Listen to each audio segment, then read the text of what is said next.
All right. Good evening, everybody, and welcome to our regular meeting of the La Junta City Council. I'd like to call this meeting to order. Today is November 18th. The time is now 6 p.m. If we could all rise for our invocation done by Councilwoman Lisa Pantoja. Dear Heavenly Father, we gather tonight as servants of this community. Guide us with wisdom, compassion, and unity. Help us prioritize La Junta's well-being and prosperity. Grant us courage to lead and listen. Bless our city, its people, and our endeavors. Amen. If you'll stay standing for our Pledge of Allegiance. I pledge allegiance to the flag of the United States of America and to the republic for which it stands, one nation under God, indivisible, with liberty and justice for all. Amen. Mrs. Schofield. Ramirez, Present. Velasquez, Present. Stoker, Present. Ayala, Here. Ochoa, Here. Pantoja, Here. Rickoff. I'm here. All right. We will move into the public hearing. Mrs. Harris. First is an application for a new hotel and restaurant liquor license. That application is by Steakhouse La Junta, LLC. As you know, today this is a public review. It's to assess the suitability of a business location for a liquor license. The Steakhouse La Junta, LLC has applied for a hotel and restaurant liquor license. And if you haven't already thought about this, the City Council is the licensing authority for liquor licenses within our city. Our city copies the same rules as are required by the state, but within the city, the next stage of a new liquor license that hasn't been held by a party before is to have this suitability public hearing. So to do that, all of our liquor licensing is administered by our city clerk, Melanie Schofield, who is here tonight. Hi, Melanie. Thanks for being here. Ms. Schofield, regarding the Steakhouse La Junta, LLC, have they submitted an application for a hotel, restaurant, and liquor license? Yes, they have. And are you able to describe for us what that application entails? The application is actually the state application, and it has its own list of items that need to be taken care of, whether it's articles of incorporation, diagrams of the property that will have the liquor, and so forth. The fees have been paid. He has been fingerprinted, and I have run a background check. And also, you as the city attorney have looked over the paperwork. We've had our fire department and engineering department sign off for code violations. And then let me stop you there, just because I think it would be helpful if we describe to the group. Now, of course, I review it because I'm looking for compliance with the rules, but when the fire department looks for code violations, are they looking at the application or are they looking at the building? They're looking at the building. Okay. And do we end up with any violations on No. this application? And how about the engineering department? When they're looking at it, what kind of things are they evaluating for? They're looking at the building code for Okay. violations, and none was found. Now, regarding the building, which of those, whether it's the fire department or the engineering department, determines how many people can actually be inside the business at any time? I believe that's the fire department that does It's a little bit of both. It's more the fire both? department, but it's both the building department and fire department using both code books of the international codes. Right, and so if both of them have indicated that there's no problem, do you go into any further detail asking questions there, or do you just wait for that check mark? I just wait for the check mark because that's their department and they know what they're looking for. Absolutely, okay. Go ahead, you were going down the list, I think. Also, we no longer collect our own sales tax, but I do make sure that I have a copy of a current sales tax with the city of La Junta, which was provided. You mean a sales tax license, right? Correct. Okay, Correct. great. So you indicated at the very beginning when you were making a review of the things, there are some papers that you have to, that the applicant has to turn into the state, is that right? Correct. And is there any document that is required for the state that Patrick O'Hara has not turned in on behalf of the steakhouse? No, all documentation has been turned in. Okay. Is there any reason that you, as the city clerk, would object to the granting of this license by the council? No, I do not object. I approve. And is there a recommendation from you as the administrator regarding this application? Yes, I would recommend to city council that we approve this application. Okay. And we would now open for comment from the group. Just a thing of clarification, I believe it is actually the steakhouse. The last time we had a public hearing and we were talking about the training of employees. Do you want to go into a little bit about that? The state doesn't actually require proof of training, but we as the local entity do, and Mr. O'Hara has provided that training to me. Is it tips? TIPS, it's the E-TIPS, Colorado, yes. Does ETIP stand for something? Not to put you on the spot, but I think it does. Is that right? Its initials? I think it does. It looks like we could all look at it. I don't happen to know what it is either, but what is being asked here by our mayor is our specific city ordinance does require that all parties who are going to be serving alcohol have gone through special training to do so. And that the parties who are going to be employed at the time of the first application have to have been trained. But then there are further updates later if new employees come along for the business. Correct. Okay. Are there other questions that anybody can answer for you? Yes, Maureen? I have a question. Besides the E-TIPS training, Mhm. which I didn't know about, very interesting, is there anything else that La Junta requires, asks for, that's beyond what the state asks for? Is that the only thing? That's pretty much the only thing. Okay. Everything is through the state. The state has the final authority. So even if this board approved it, the state can still deny it. And that's something that you'll see if you look at the application. There's an opportunity for the applicant to do what they call a concurrent application, where they're submitting the application to the city and to the state at the same time. The other option is, since we do match the same process, it's almost like our particular application process can act as a gathering space, and then Melanie, correct me if I'm wrong, you send everything to the state once it's been gathered for the city of La Junta. Is that correct? Correct. I have all the documentation right here. Once this board, if the board approves it, then tomorrow I'll package all the originals and send it to the state for their review.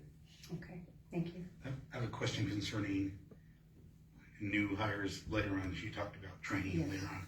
Whose responsibility is that? I mean, probably his responsibility. How do we verify that? It is the owner's responsibility, and it's kind of an honor system. Okay. But we did discuss that although it is an honor system, we have a opportunity to do auditing, and it sounds like that's something that the Deputy City Clerk, Christian Estrada, has been able to take over as one of the additional pieces. So that's a list that he can work on and then contact, reach out, find out any updates, and report back. Yes. Yes. Is tonight only discussion, or do we entertain a motion at some point to accept the application? You would entertain a motion. I'll make a motion to approve the application for a new hotel and restaurant liquor license by Steakhouse La Junta LLC, doing business as Steakhouse. I'll second. I have a motion and a second. Any further discussion? If not, I'll ask for your vote. And that passes unanimously. And then with that, just real quick, Mel, like this happened with the Fox. You sent everything in, and it took the state a while for them to issue that. So once it's out of your hands, that's all in the state, correct? It's out of my hands from there. I do every other week reach out to the state to ask for the status of the application, but it is up to them. I can't do anything with it. I just remember they were like, "Well, why haven't we got it yet?" And it's like it's not us; it's the state that's holding you up. It's not La Junta. So. And Mr. Mayor, it may be wise to acknowledge that Mr. Patrick O'Hara has been here. We just didn't end up with any questions for him, but we are thankful, sir, that you did attend this hearing. Thank you for approving it. Thank you. Congratulations. All right, moving forward, minutes of the previous meeting, I'd entertain a motion. I have a motion, do I have a second? Second. Oh, I almost have three. I have a motion and a second. Any further discussion? If not, I'll ask for your vote. And that passes unanimously. Citizen participation, non-agenda items only, 5-minute time limit per person. Please state your name and your address for the cameras. I guess I'm the only one here. You're the only one.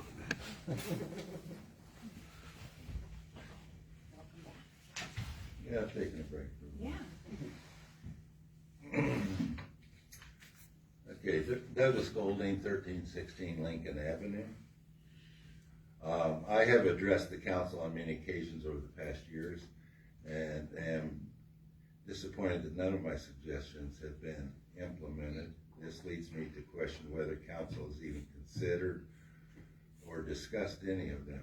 The city says that they value citizen input, but I doubt this to be the case. Am I to assume that my ideas were seriously discussed and found to have no merit, or am I right to surmise that they were simply filed in the circular file? I had one suggestion. I'm just going to bring up one. I had suggested that maintaining both the 5th Street transfer station and the tree dump was not the most cost-effective way of handling household refuse and tree and branches. Employing 2 city workers with associated salaries and benefit expenses, I believe has to cost more than one location, the 5th Street facility being that location, and transferring the limbs and branches to the tree dump. This option would also be more convenient for citizens. Also, my daughter went out there last week and got stuck, so there are a few people that did get stuck. Also, a mulching operation could reduce the amount being trucked as well as provide a resource for the city and citizens. This was just one of many of the ideas I've brought to council over the past couple of years, and I have not heard of nor seen any of them being implemented. I question at one point of how ideas brought before council are dealt with. I have received no responses yet, so I must assume they are unilaterally dealt with, forgotten or dismissed, or simply not dealt with at all. Respectfully, Douglas Gold. Thank you. Anyone else for citizen participation? All right, moving forward. Unfinished business, city manager search. Okay, so I will share with the group and everyone watching online and here in the audience. We went from 10 down to 4. Okay, what's going to happen now with these 4 going forward is they're going to hit a second round of background checks, social media checks, to where we are going to get dumped on a whole bunch of information. This happened last time with our 2 finalists. One of them had a history of things that had happened to him in his former stint, and we were made aware of that at this point. We were given not just what people found online, we were given an expansive list of resources to look over for that. So we're about to get all of that. We want to hopefully schedule something mid-December. It's going to get tricky because of the holidays and everything that we have going on. Kind of like we did last time for the 1. We were supposed to have 2, but we ended up with 1. And just because we have 4 now doesn't mean we'll end up with 4 to continue on with. But these are all really, really good candidates. And to get the list down was tough, but we did a good effort. Everyone on the committee was awesome. We had to do 3 nights of interviews, but it was well worth it, and I hope we can share more here at the next meeting or so. And that's all for now. I'll keep everyone updated in case it comes before our next meeting if we're doing something. Do the website and Facebook with Mel. New business. Any committee and board reports? I guess I'm back for this. There was no senior center advisory board meeting due to the storm, but there was a utility board meeting last week. Mr. Seba gave a rundown on what the city, what was happening with water and wastewater, and through foresight, they were preparing for winter by changing out greases and oils for the winter months. It's different viscosities that they have to work with. So good thing that they got that done. Along that same line, the city line crews were doing tree trimming and had the foresight to get up the Christmas decorations before this storm. So good job on them. I would have to give them all the kudos that I can, because this past storm, if it hadn't been for that tree trimming, we probably would have had a little bit more problems with the with our electrical grid. Keep in mind that these linemen, they are high voltage linemen. They're not electricians. So if you have the power line that goes from the pole to the transformer, or from the pole to your house, and that gets taken out, it is incumbent upon the homeowner to notify the city. But what they're going to come do is they're going to shut the power off to your home. They're not going to rehook up that power line to your house. They can't. They're not electricians. It is incumbent upon the homeowner to contact an electrician, have the appropriate work done, and then it will have to be inspected. The way they prioritize things, it was sparking lines, which they had to deal with, transformers that were out, and then people without power. That was the prioritization of our line crew during this storm. And they did a great job. I know that power was out in certain areas for certain periods of time. They were out till 1 o'clock in the morning on Friday, restoring power and dealing with hazards out there. As for the storm itself, the city streets, it was an all hands on deck for people that could get out there and work. I know some employees maybe got unexpected days off, but for the most part, everybody had to come together and get Lahana through this storm, and they did a phenomenal job. Kind of a commercial now for Elisa is, if you haven't signed up for budget billing, you can go ahead and do so now. It doesn't take much. She says she can do it in a short period of time. So if you give her a call at 384-2546 and get onto that budget billing program. So, or if you know somebody, if you're listening out there and you may not live in Lahana, but you have relatives or know people that could probably avail themselves of this program, please encourage them to do so. So thank you. Thank you, Paul. I was looking forward to that senior center report. But, Could I ask one question concerning the billing? Can you get it online instead of mailed to you? Did they do that? Yes. Yes. I didn't receive anything with my. Yeah, it's in the process of getting changed over. Give her a call or come see her. They'll get you all set up. Give who a call? Elisa. Oh, okay. Okay. Do you need the number again? No, I know her. Yeah. any other committee or board reports? And I know Brad has a lot on the storm, so I won't even touch that yet. Well, Paul hit on a lot of that. Everybody knows, the range of the snow that we got was anywhere between 26 to 29 inches of snow in town, and then outside it got a little deeper in places. I do want to give my hats off to all the employees. Either they supported each other or, they did what they had to do from each department to help out, but they really all came together and worked. Just a few stats thing that I had all the supervisors come back and give me today was, on the fire department side, we had 27 related weather calls within a 3-day period. So that was pretty busy for us. The police department responded to 86 weather related calls in 3 days.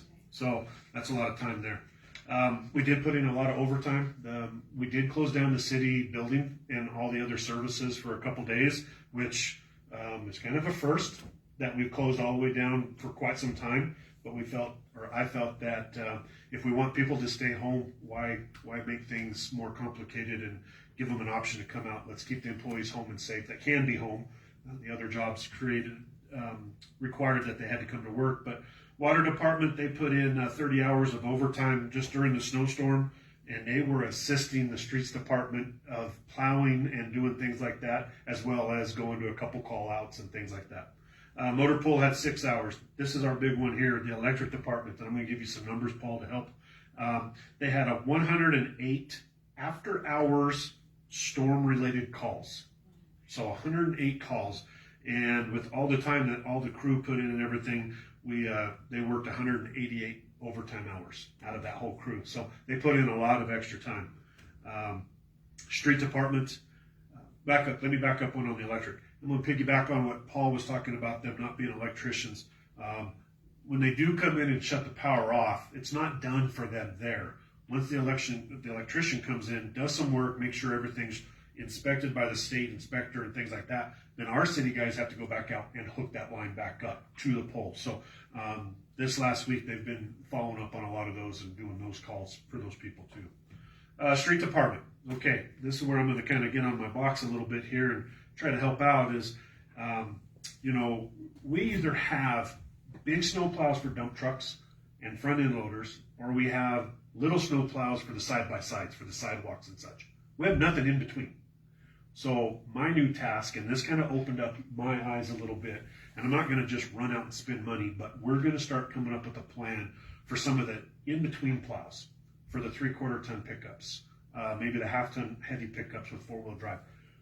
That will work in tandem with all these other ones, where the snow plows and stuff, the big ones on the dump truck, can concentrate just on the streets, and then our parking lots, our facilities and things like that between the smaller side-by-side plows and the pickup plows, we'll be able to get them cleaned up pretty good. Right now, we don't have any of those, and we may not use it for another month or two, but if we had those sitting there, the guys could hook them up, and when they're out driving around doing things, they could be plowing. They're not going to plow people's driveways. They're not going to plow people's, try to plow things around them. It's for facilities only and streets and things like that. So that's going to be my next project there. And I've talked with Martin and a couple of the other supervisors to find out how many 4-wheel drive pickups we have. Okay? I'm going to give an example.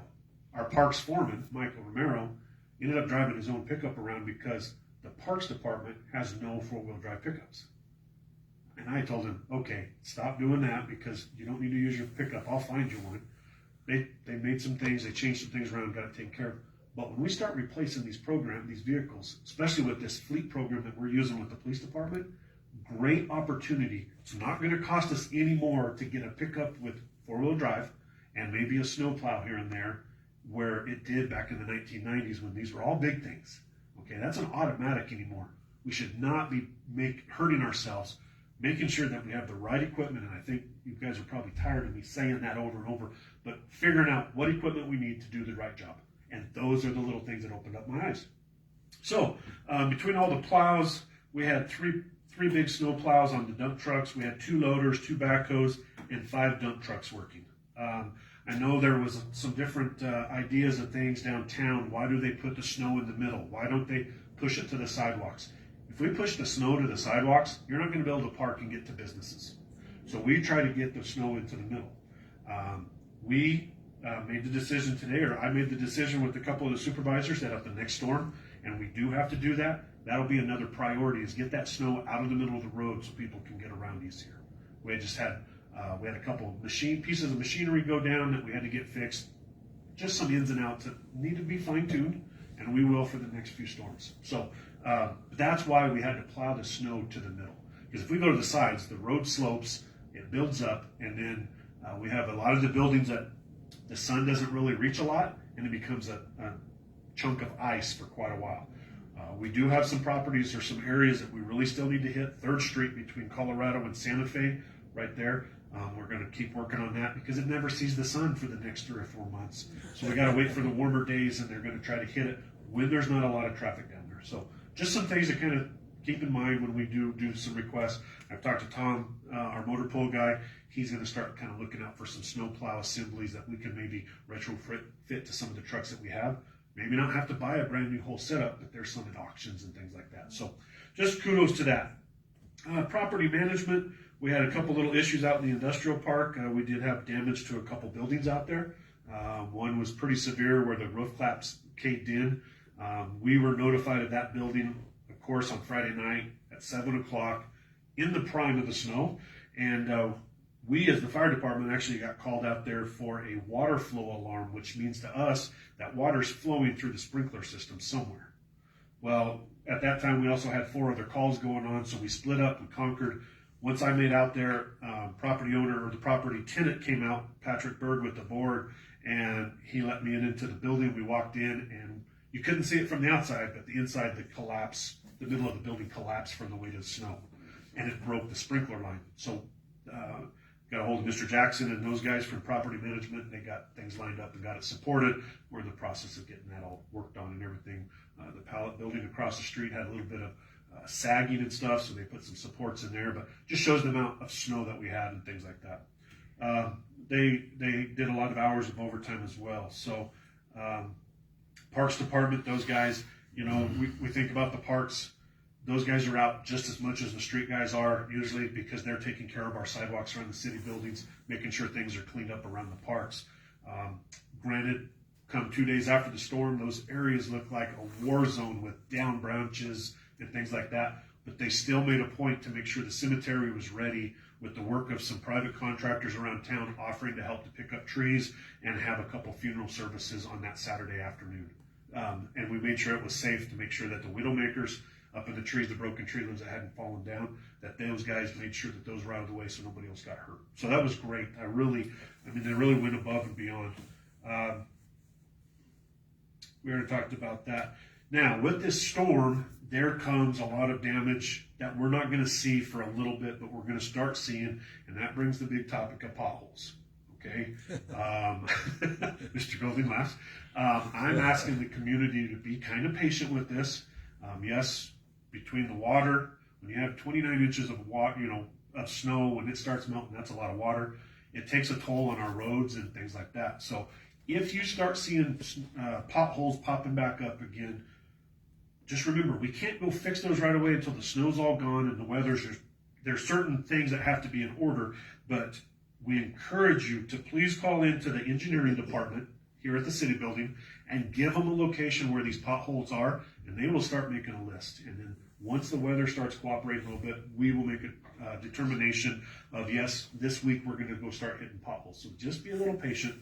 And so 719-384-5991, and ask for the engineering department, and they'll start making a list for the potholes. And then the last thing I'm going to bring up is I do want to commend the public for wanting to make sure that tree branches are getting cleaned up. And where do we take them? Where do we go? Well, I made the decision to open up 3rd and Adams because that was the closest drop-off. And it was really good. We got a lot of trees dropped off, but then it started turning into a muddy mess when things start melting. I talked with Mr. Jackson. They made access down to the tree dump. And yes, we did open up the tree dump. And yes, people were starting to get stuck. But a lot of times I don't think people realize once it starts melting, where's all this water going to go? It's got to go somewhere. So it takes a little while. I apologize for people that got stuck, but if you got stuck and you need some help getting some of those tree branches, just don't throw them on the side of the road out there. That's what was happening. We had some people just throw some to the side of the road on the way down to the tree dump, and then they left. Well, then that makes extra work for our guys. But those are already done, taken care of. The tree dump is still going to be open 7 days a week for this next week so far, maybe even a little longer if we need to. There's no charge. We decided not to charge again this week. We encourage people to go out there. But remember, with the warmer weather, and the next couple days don't look the greatest, but when the weather warms up, it's going to be muddy. Bill and his guys are going to work really hard on getting a road grader down there to try to knock it down so we can help it start drying out. But either first thing in the morning or maybe when it starts cooling off, if you need to take tree limbs out there, please get it in an appropriate area, and then we'll start making plans on cleaning up 3rd and Adams. But that area is closed to drop off. I want to make sure that we get that word out, make sure everybody understands that that's closed. We don't want people. We had people stopping on the bridge. We had people stopping on 3rd Street because they didn't want to drive in the mud, so they were dragging tree branches all the way across. And we had traffic congestion at 3rd and Adams. I don't want to say a traffic jam because I don't think we've ever had a traffic jam in La Junta, but we had some congestion, and luckily nothing else happened. But just my little soapbox there. Again, everybody went above and beyond, Mr. Mayor and the board. I'm proud of them, and this opened up our eyes on a couple little things that we're going to start working on and planning and making sure that we're ready and keep moving down the road. That's all I've got. Can you also explain why the firefighters were moving snow? Yes, so the firefighters, those guys, we got to take care of our own. We help take care of our own property. One, because we got to be able to get the trucks in and out, and we got to make sure that all of our vehicles are ready to go, because we may not. Some of the places that we have to go aren't paved all the time. We got to get on those, those county roads or wherever, and we can't turn down calls. So if somebody calls 911 and needs help, we got to get out. So my guys, they take care of cleaning off the ramp. And by us helping take care of that, it kind of frees up the resources to stay out on the main roads and take care of those. So I even jumped in a backhoe for probably 5.5 hours total between 2 days. The parks department guys were done for a little bit, so I commandeered their backhoe and moved some of the snow around the city building to help my guys keep it cleared. So that's why they were out doing it too. Thank you. Real quick, Brad. What about the trees right now that are still widowmakers that are hanging on people's property? You want to talk about that? Yeah, so if the tree's on your property, you're ultimately responsible for that. We did have a couple trees that got cut down. Martin Montoya met with the homeowners and we got those taken care of because the ground is so saturated and trees were leaning that if that tree falls, that's not the city's responsibility.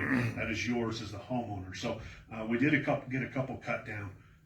We are encouraging people that give the phone call, get a hold of some tree trimmers or things like that, or if you see some that's an immediate threat or danger, please call the city building, the engineering department, and we'll try to arrange to get some help out there. We won't usually try to come out and do it unless it's an immediate threat and then do what we can do, but we don't have the resources to do it. But call, if they're on your property, make sure that you're getting your property taken care of. We understand too that the road out there to the tree dump is really muddy right now. So if you can wait a little bit, Mr. Jackson and I talked, we may keep that open a little longer than just a week so it can help dry out. You're not going to get a ticket for tree limbs sitting on your property in the next few weeks. Now, come 6-7 months, they're still there and you haven't had a chance to get there, then we got to talk. But for right now, I know that was the big thing is, well, they're giving tickets and things like that. That's not the case. The guys are going to use their judgment and things like that. But just work with us a little bit. Be patient. We like to give updates as much as we can, and we'll be putting some things out on Facebook about and the website as well as the conditions of the road out there to the tree dump and things like that. And we even had a building downtown have some damage. Yeah, we currently have one right now in the 200 block of Colorado. Our building department person, Amy Hill, took care of meeting with the owner today. We told them it had to get worked on as soon as possible. They're trying to find somebody to get over there. We do have it coned off with some traffic cones and some police tape right now, so nobody really walks underneath it. So if you see those, that doesn't mean step over the cones and walk through there. We don't want anybody to get hurt, but they are addressing it as soon as possible. Yeah, I talked to Amy just a little bit ago, and she said people are walking through there, so please don't walk through there. Number one. Number two, that's what's going on. It's not a crime scene. It's not, something bad happened downtown. It's nothing like that. It's just, I think overall, Mr. Mayor, and the board and the council, I think we're in pretty good shape where we are. It's going to take a little while to thaw out. The weather the next couple of days not the greatest to warm up, but hey, Mother Nature threw the dart, hit us on the map this time, and here we are. And I just want to add, in addition to all of our employees, I want to thank our supervisors coming from the top with Brad. I was getting a ton of phone calls. I was shooting them to Brad, to Todd, to Chris Arguello, and everyone was like, okay, what can we do? How can we get there? And I was like, I just want to pass that information along. We talked for a good while today about different things, and Brad's already on top of it. He's already thinking, we might not get 26 inches next time, but we will still have a plan in place. On top of that, it's always a way to get better. It's not just say, oh, we had that happen, and then forget about it until the next storm, and then we go through it all over again. So we will continually work to get better. Well, and we had to make that decision. When I made the decision to shut things down, we had to think about the bus service. Well, the buses couldn't get around. I had to think about the library. We're encouraging people not to get out, so we want to make sure that we close things down and not only keep them safe, but the employees safe, like I said earlier. So those are big decisions that needed to be made, but they were the right decisions, and we had a lot of good support from the community, I felt, by doing that. We did open up later the library on that Saturday. I think they opened up at noon, and it was well used that afternoon, but by that time people were able to get out and about. But the first 2 days, that Thursday and Friday, we didn't want people out and about. So I really appreciate all the help and work that everybody did for that. I think a big part too is our social media, and we had a guy out there making videos, informing people of of My what was stocking going kept on. giving away, you know, so. He does need to learn the Zoom. Yeah. You know, they told me they're going to get me a pole. I want you guys to see me up close. That way you And we remember. did. That's right. I thought you were gonna put some sunglasses on. For Well, I didn't have any. I don't have any good ones to go over these, so, and I got to be able to see. So, No, but I do appreciate everything and all your support as well of letting us do what we need to do. And then on the potholes, it's not if you see it. We know you're going to see one. Make sure you do call the engineering office, because just because it's common to you, maybe it's right in front of your house and you go home every day and you see it, that doesn't mean that we're all going by that pothole every day. So it's not like, oh, everyone should know about this. But we have to know. We have to put that on the list, even if it's right there by going to Safeway, because that's one that always gets in. Everyone just thinks, well, someone else did it. Someone else told someone else about it. Yeah, this moisture was great, but the number that it does on many things is really a lot of wear and tear on things, especially the equipment that we use. They're now trying to make plans of trying to get some things fixed up and replaced, because it's just a lot of wear and tear when they're out plowing for 8 hours at a time. You know, they're hitting potholes, they're hitting man covers, they're hitting curbs, whatever, by accident. But it's a lot of wear and tear. Now we got to rebuild back up. The public sector too, thanks to a lot of those, Yes. tree trimmers and everyone that's helping out and stepping up Yeah. and didn't ask for a lot in return. They wanted to help the community. Yeah, and So. we couldn't have done it without any of them. I have an addendum, if you don't mind. About the sanitation, they did try doing a trash pickup on Friday, and they did actually, but the county commissioners elected to close the landfill, so our trash trucks sat filled until Monday. Yeah, and we try not to do that because of the different types of chemicals or whatever's in there. That is really hard. And we just purchased these 2 new nice trash trucks. We didn't want too much, and it becomes a hazard, because if somebody puts stuff in there and it's a chemical reaction, now we could have a vehicle fire with trash on top of it, which could cause even more problems. So that's one of the reasons too. Yeah, sure, and they do get stuck. Very A couple of trash yes. trucks get stuck. And I forgot to mention the 2024 City of La Junta Utility Board Christmas lighting contest. This will take place from December 16th to December 20th. First place is $300, second place is $200, third place is $100. Decorated homes will be judged on December 19th. Be sure you have your lights on by 5 p.m. and prizes will be awarded on December 20th. So, sorry, I missed it. All right. Any other questions for Brad? Thank you. Okay, guys, thank you. Governing body comments?